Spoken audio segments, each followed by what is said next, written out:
During our discussions, he accused me of having insulted him.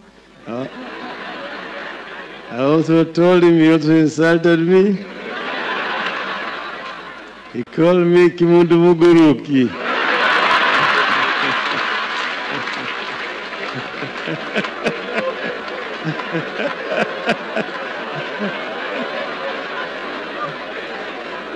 I apologize.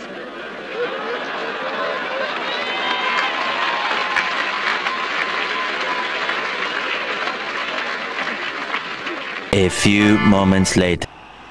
Unajua, saa ingine